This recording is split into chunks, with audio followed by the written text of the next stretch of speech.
कहते हैं मनुष्य के विवेक को जागृत करने के लिए सत्संग बहुत महत्वपूर्ण भूमिका निभाता है। इसलिए लिखा है मानस में श्री गोस्वामी जी महाराज ने कि बिन सत्संग विवेक न होई और प्रभु कृपा बिन सुलभ न कोई। जब तक मनुष्य के जीवन में सत्संग न आ जाए तब तक व्यक्ति का विवेक और चिंतन जागृत नहीं होता। और सत्संग क्या है माताओं? देखो, सत्संग का यदि बहुत सरल सा अर्थ किया जाए तो ऋषियों ने जन जन तक पहुंचाने के लिए इसमें इतनी सरलता दे दी कि मनुष्य जहां है, वो परिवार में है, वो घर बार में है, वो समाज के बीच में है, या वो राजनीतिक पक्ष से जुड़ा हुआ है, या वो सामाजिक पक्ष से जुड़ा हुआ है, वो स्त्री है, पुरुष है, बच्चे हैं, बूढ़े हैं, कोई भी है, अगर मनुष्य अपने जीवन में सत्य का संग करता है तो वो सच्चा सत्संगी है। और नहीं तो कोई हाथ में माला लेकर के भी यदि अपने मन के विकारों को दूर न कर सके, अपने अंदर की बुराइयों को दूर न कर सके, तो वो केवल और केवल एक प्रदर्शनकारी तो है, पर वो परमात्मा का सच्चा भक्त नहीं है। क्योंकि यदि हम परमात्मा को चाहते हैं कि वो हमारे भक्ति भाव को देखे, तो परमात्मा क्या कहता है? मैं बाहरी आडंबर को नहीं देखता। देखता है क्या भगवान? बोलो नहीं। परमात्मा क्या कहते हैं? मैं बाहरी आडंबर को नहीं देखता, मैं तो अंदर के भावों को देखता हूं। अंदर क्या चल रहा है? दुनिया में जितनी भी कोर्ट हैं, दुनिया में जितने भी जज हैं, वो व्यक्ति को केवल उस कर्म की सजा देख करके देते हैं जो कर्म उसने बाहरी शरीर से किया है, जो अपराध की श्रेणी में आता है। अपराध वो है जो शरीर से किया जाता है, पर पाप क्या है? जिसका ख्याल भी मन में आ जाए तो वो मनसा पाप की श्रेणी में आ जाता है। और आप परमात्मा की सूक्ष्मता को देखो कि दुनिया के जज तो केवल अपराध की सजा देते हैं, पर परमात्मा अपराध की नहीं, परमात्मा पाप की सजा देता है। यदि वो पाप कर्मणा है तो भी, यदि वो पाप वाचा है यानी कि कर्म से कर दिया तो भी, दूसरे प्रकार का वाणी से किसी को गलत बोल दिया तो भी, और तीसरा मन से, यदि मन में भी विकार लेकर के आ गए तो उस पाप की सजा भी भगवान, जोर से बोलो, देता है। वो भी पाप की श्रेणी में आ जाता है, मनसा वाचा कर्मणा। क्योंकि दिखाने को तो व्यक्ति बहुत कुछ दिखाता है। क्या दिखाता है? जैसे कल कथा अपनी पहुंच गई थी किष्किंधा कांड,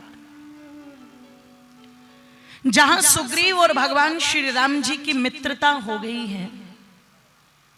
वैदेही के आभूषणों को दिखा श्री रामचंद्र जी ने, कहते हैं सुग्रीव जी ने दिखाया, श्री रामचंद्र जी ने वो गहने माता सीता के पाए।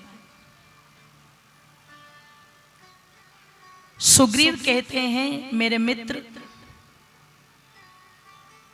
मेरी बहुत बड़ी ताकत तो नहीं है, अगर इतना बल मुझ में होता, इतनी सामर्थ्य मुझ में होती, तो मैं बाली के जो मुझ पर अत्याचार हुए हैं उन अत्याचारों का बदला ले लेता। और वैसे बल की कोई कमी भी नहीं है राम। ये जो मेरे महामंत्री हैं ना, हनुमान,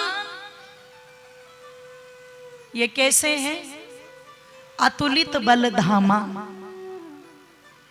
अतुलित बल वाले, अर्थात इनके बल को तोला नहीं जा सकता, इतना बल है।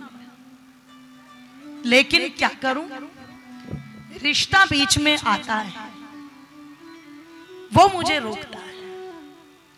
पर फिर भी यदि आपने मुझे मित्र कहकर के गले लगाया है तो अपनी सामर्थ्य के अनुसार जितनी हो सके उतनी सहायता आपकी भार्या को खोजने में मैं आपकी करूंगा।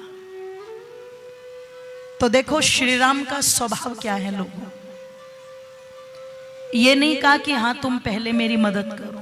श्री राम कहते मित्र, तुम मेरे कष्ट को छोड़ो, पहले अपने कष्ट के बारे में बताओ। कहते वहां पर सुग्रीव ने बताया, मेरा बड़ा भाई बाली आरंभ से ही बड़ा बलवान रहा है, बड़ा बुद्धिमान रहा, और इतना बलवान कि रावण जैसे आताताई को भी 2 बार परास्त कर चुका है। हे राम, तुम बाली के बल का अनुमान इसी बात से लगा सकते हो कि जिसने रावण को भी अपनी बगल में दबा लिया हो और रावण को अपने प्राणों की रक्षा करके भागना पड़ा हो, बाली कितना बलवान होगा। एक दुंदुबी नाम के राक्षस के साथ में बाली का युद्ध ठन गया। उस दुंदुबी नाम के राक्षस ने बाली को ललकारा और बाली उसके पीछे दौड़ा, तो भातृ प्रेम में मैं भी उसके पीछे पीछे दौड़ पड़ा, कहीं ये मेरे भाई को कोई कष्ट ना पहुंचा दे, क्योंकि बड़ा भयानक था वो।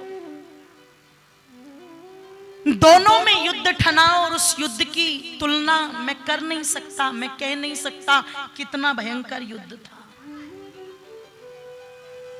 युद्ध करते दोनों के दोनों एक गुफा में घुस गए। दुंदुबी का पीछा करते करते बाली ने मुझे कहा कि सुग्रीव, तुम इसी गुफा के द्वार पर रहना, जब तक मैं लौट करके ना आ जाऊं तुम मेरी यहीं प्रतीक्षा करना। राम, मुझे पूरा दिन हो गया गुफा के द्वार पर खड़े खड़े, ध्यान लगा करके जब मैं गुफा से आने वाली ध्वनि को सुनता था तो वो ध्वनि दुंदुबी की आवाज में तो थी, लेकिन बाली का कोई स्वर मुझे सुनाई नहीं पड़ा।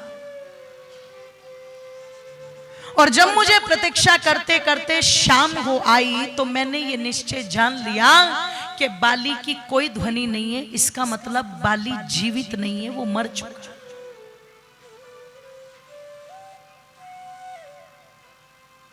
और कहीं दुंदुबी गुफा से निकल करके मुझे भी न मार डाले।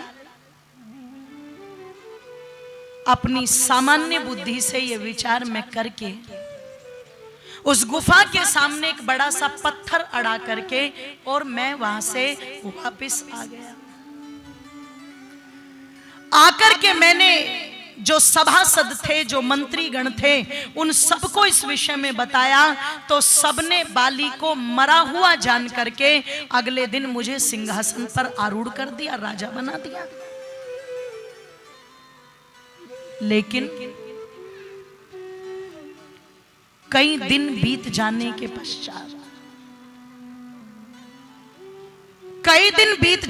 पश्चात दुंदुबी का वध करके बाली जब वापस लौटा तो उसने मुझे सिंहासन पर बैठे हुए देखा, और मुझे सिंहासन पर बैठे हुए देख करके बाली को तो क्रोध आया, पर मुझे प्रसन्नता थी कि मेरा भाई जीवित आ गया।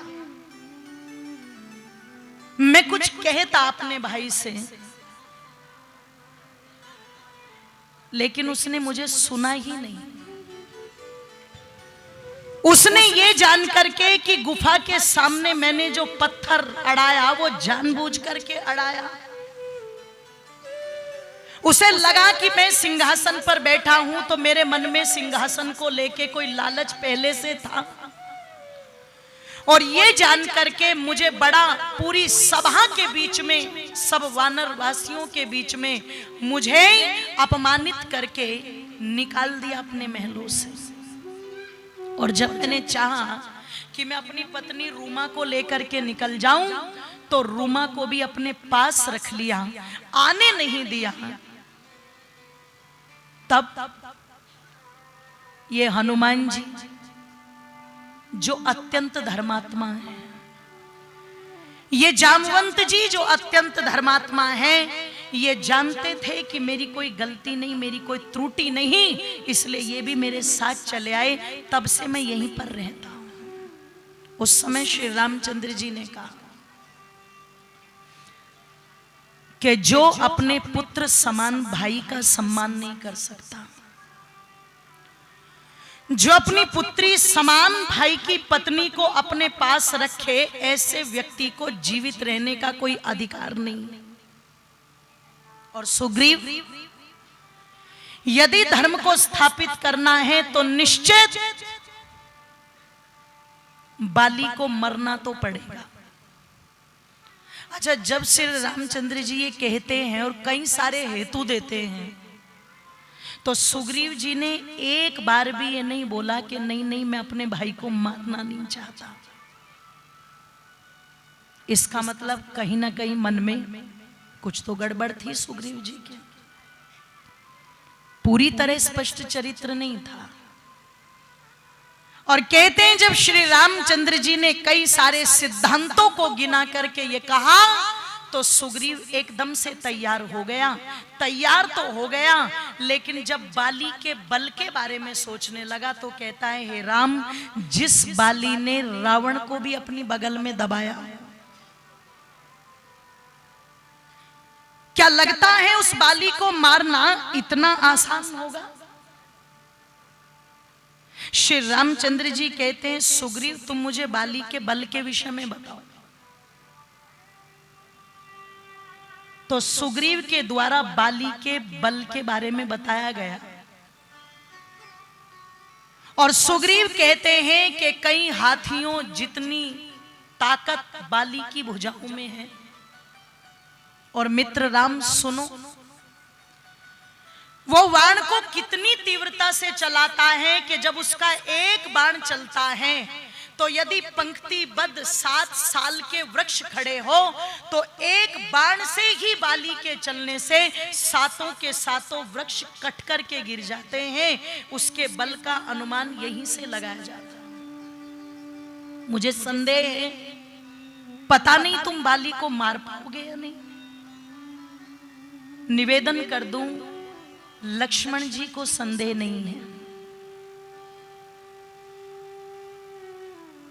हनुमान जी को भी संदेह नहीं है, पर सुग्रीव जी को जब संदेह प्रकट हुआ तो वैसे तो श्री राम के जीवन में मेरी मातो बंधु हमें कई प्रदर्शन नजर नहीं आता, लेकिन अपने मित्र को निश्चित करने के लिए श्री रामचंद्र जी कहते हैं, सुग्रीव लाओ मैं पहले तुम्हारी शंका का समाधान कर दूं। चलो मुझे किसी ऐसे स्थान पर लेकर के चलो जहां 7 साल के वृक्ष एक पंक्ति में खड़े हो। गए और एक स्थान पर कहते हैं 7 साल के वृक्ष खड़े थे उस ऋषिमुख पर्वत पर।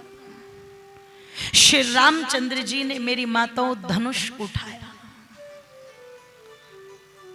है ना, और धनुष उठा करके कहते हैं अपना बाण जब छोड़ा है तो सातों के सातों वृक्ष एक ही वार में टूट करके गिर पड़े। ध्यान रखना,